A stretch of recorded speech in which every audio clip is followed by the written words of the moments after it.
Development of surface या सतहों के विकास के इस लेक्चर में हम बात करेंगे डेवलपमेंट ऑफ सरफेस क्यों रिक्वायर्ड है, उसकी क्या ज़रूरत है, उसकी क्या एप्लीकेशंस है और विभिन्न प्रकार के जो सॉलिड्स होंगे उनका अगर हम डेवलपमेंट कर रहे हैं, उनकी सतहों का विकास कर रहे हैं तो वो किस प्रकार से प्रोजेक्ट होते हैं या किस प्रकार से उनकी ड्राइंग बनेगी।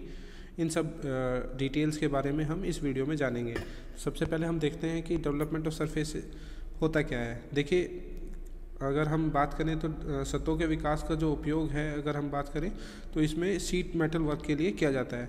इन केस अगर हम किसी भी कोई भी ऑब्जेक्ट अगर हमारा खोखला बना हुआ है और थिन शीट का बना हुआ है, तो अगर उसको हम एक साइड से काट देते हैं और फिर काटने के बाद इसको अनफोल्ड कर देते हैं, यानी उसको खोल देते हैं, तो खोलने के बाद जो शेप हमारे पास आती है या हमारे पास जो शेप बनकर आती है, उस शेप को हम कहते हैं डेवलपमेंट ऑफ लेटरल सरफेसेस। यानी उस जो भी ऑब्जेक्ट हमारे पास जो खोखला बेलन था या खोखला कोई भी सॉलिड था, उसको हमने एक साइड से काट दिया और काटने के बाद उसको खोल दिया, तो उसके बाद जो अनफोल्ड सेक्शन होता है या अनफोल्ड पार्ट है, that part is known as development of lateral surfaces. अब देखिए यहाँ पे एक पॉइंट आता है, that point is development of lateral surfaces. ये क्या होता है?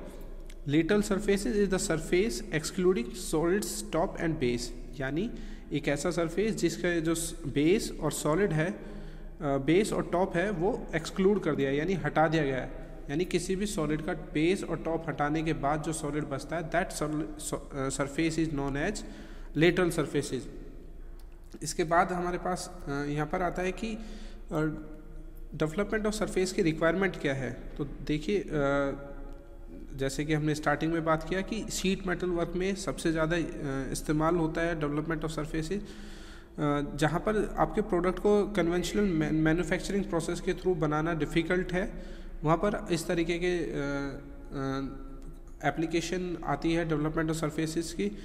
जैसे कि बॉयलर शेल या चिमनी को अगर आपको बनाना है या प्रेशर वेसल बनाने हैं, एयरप्लेन या आपके शिप्स वगैरह की जो पार्ट्स हम बनाते हैं या इनकी बॉडी का जो स्ट्रक्चर हम डेवलप करते हैं, वो डेवलपमेंट ऑफ सरफेसेस की टेक्निक के बेसिस पर ही किया जाता है। इस चैप्टर को पढ़ने का हमारा जो ऑब्जेक्टिव रहेगा कि हम यहाँ पर डेवलपमेंट ऑफ सरफेस किस तरीके से किया जाता है, उनके सेक्शन किस तरीके से किए जाते हैं और विभिन्न प्रकार के जो सॉलिड हैं उनका डेवलपमेंट ऑफ सरफेस हम किस तरीके से करते हैं, इन सब टॉपिक्स के बारे में हम इस चैप्टर के अंदर देखेंगे। देखिए, सबसे स्टार्ट करने से पहले कुछ पॉइंट है हमारे पास जो नोट डाउन करने हैं हमें, जब उससे पहले कि हम डेवलपमेंट ऑफ सरफेसेस के न्यूमेरिकल सॉल्व करें। तो डेवलपमेंट ऑफ सरफेसेस का देखिए प्रोजेक्शन से बिल्कुल डिफरेंट है। यहाँ पर जो शेप है वो एक एरिया शो करती है आपके किसी भी सॉलिड का। तो इसका मतलब है कि एक 2D प्लेन ड्राइंग हम बनाते हैं डेवलपमेंट ऑफ सरफेस में। साथ ही साथ इसमें जितनी भी डायमेंशन आपकी रिप्रेजेंट होंगी वो ट्रू डायमेंशंस होंगी, यानी वास्तविक लंबाई या जो भी साइज होगा वो वास्तविक होगा।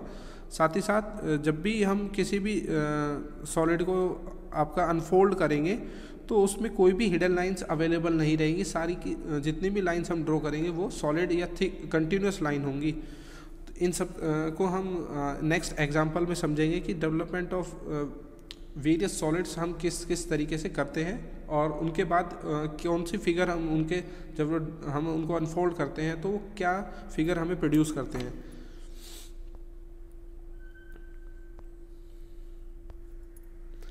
यहाँ पर हम जानेंगे कि development of lateral surfaces of different solids, यानी एक ऐसे सॉलिड्स जिनका जो टॉप और बेस है वो हमने रिमूव कर दिया, उसके बाद जो सरफेस बचा हुआ है that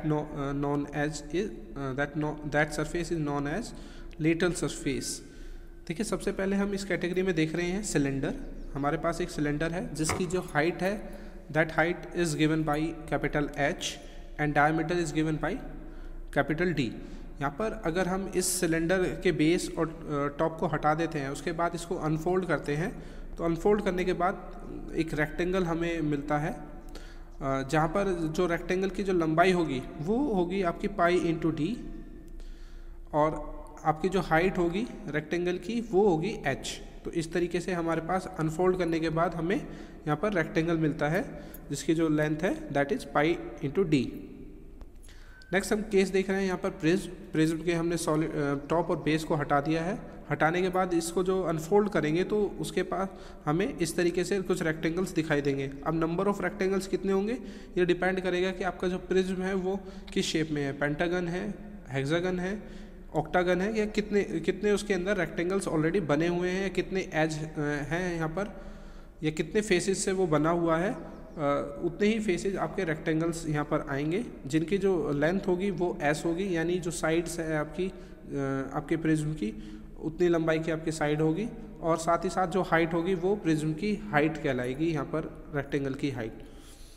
नेक्स्ट हम यहाँ पर देखते हैं हमारे पास है कोन का अगर हम डेवलपमेंट करें तो कोन का डेवलपमेंट करने के बाद हमें कुछ इस तरीके से एक सेक्टर दिखाई देता है, जहाँ पर सेक्टर की जो रेडियस होगी that radius is given by length of cone.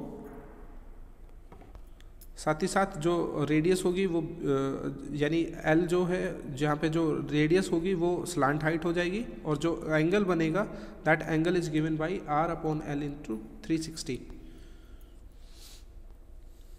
Next हमारे पास एक केस है पिरामिड।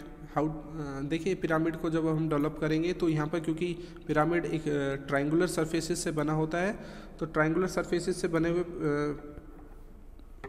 पिरामिड में हम देखेंगे यहाँ पर कि जितना भी हम इनको अनफोल्ड करेंगे तो अनफोल्ड करने के बाद हमारे पास कुछ एक इस तरीके से सेक्टर बनेगा जिसमें ट्रायंगुलर फेसेस होंगे ऐड। अभी नंबर ऑफ ट्रायंगुलर फेसेस कितने होंगे डिपेंड करेगा आपके पिरामिड कौन सा दिया गया है। जिस तरीके का पिरामिड दिया गया होगा उसी तरीके से आपके यहाँ पे रेक्टेंगल्स आ जाएंगे, और नंबर ऑफ रेक्टेंगल्स डिपेंड करेंगे आपके पिरामिड्स के ऊपर, पिरामिड की शेप क्या है, यानी बेस की जो आपके पिरामिड्स है वो किस तरीके का है। यहाँ पर एल और एस, एल यहाँ पर स्लांट एज है और एस क्या है, एज ऑफ बेस है, यानी बेस की जो साइड है उसकी डायमेंशन यहाँ पर दी गई है। नेक्स्ट हमारे पास टेट्राहेड्रॉन है। टेट्राहेड्रॉन एक तरीके से ट्रायंगल्स होते हैं। 4 इक्विलेटरल ट्रायंगल्स को बनाने के बाद आपके पास टेट्राहेड्रॉन बनते हैं, जहाँ पर कि जो जितनी भी साइड्स होंगी वो इक्वल इन लेंथ होती हैं। इसका डेवलपमेंट करने के बाद हमें कुछ इस प्रकार की आकृति आपके स्क्रीन पर जो दिखाई दे रही है ये हमें मिलेगी यहाँ पर। तो इस तरीके से हम जब इसको अनफोल्ड कर देंगे तो हमारे पास इस तरीके की आकृति हमारे पास मिलती है टेट्राहेड्रॉन के लिए। नेक्स्ट हमारे पास क्यूब है, यानी एक घन दिया गया है जिसके अंदर 6 स्क्वायर से बना होता है। चूँकि हम जानते हैं कि जो क्यूब होता है वो 6 स्क्वायर से बना होता है, तो इसको जब हम अनफोल्ड करेंगे तो इस तरीके का सरफेस हमें यहाँ पर दिखाई देगा, जिसमें कि ये दो जो सरफेस है ये इसके टॉप और बेस है। तो इस तरीके से हमने यहाँ पर डिफरेंट टाइप्स ऑफ सॉलिड्स जिनको हम डेवलप करते हैं या उनका एक्सपेंड कर देते हैं, उनके सेक्शन को एक्सपेंड कर देते हैं, तो उस तरीके की हमें फिगर दिखाई देती है। नेक्स्ट हमारे पास एक फ्रस्टम है, यानी कोन का कटा हुआ भाग है। इसको अगर हम डेवलप करते हैं तो हमें इस तरीके का सेक्टर दिखाई देता है यहाँ पर, यानी हमने नीचे वाला पार्ट काटा हुआ है। नीचे वाला पार्ट को काटने के बाद जो हमें दिखाई देता है, जो कि थिक डार्क लाइन से यहाँ पर या कंटिन्यूस लाइन से दिखाया गया है, इस तरीके से हमारे पास development of frustum of cone हो जाता है। नेक्स्ट हमारे पास यहाँ पर है development of frustum of square pyramid, यानी जो पिरामिड है वो उसका जो बेस है वो स्क्वायर है और ये फ्रस्टम है, यानी कटा हुआ भाग है पिरामिड का। तो इसके बाद जो हमारे पास डेवलपमेंट होता है, development is given by this figure. तो यहाँ पर जितने नंबर ऑफ रेक्टेंगल्स आएंगे वो डिपेंड करेगा कि आपका जो पिरामिड है वो किस शेप का है, और नंबर ऑफ रेक्टेंगल उसी के हिसाब से आ जाएंगे। और जहाँ पर भी ये कट लगा हुआ है that is known as top side, और इस तरीके से यहाँ पर ये हमारे पास डेवलपमेंट हो जाएगा फ्रस्टम का, जो कि एक स्क्वायर पिरामिड का फ्रस्टम है।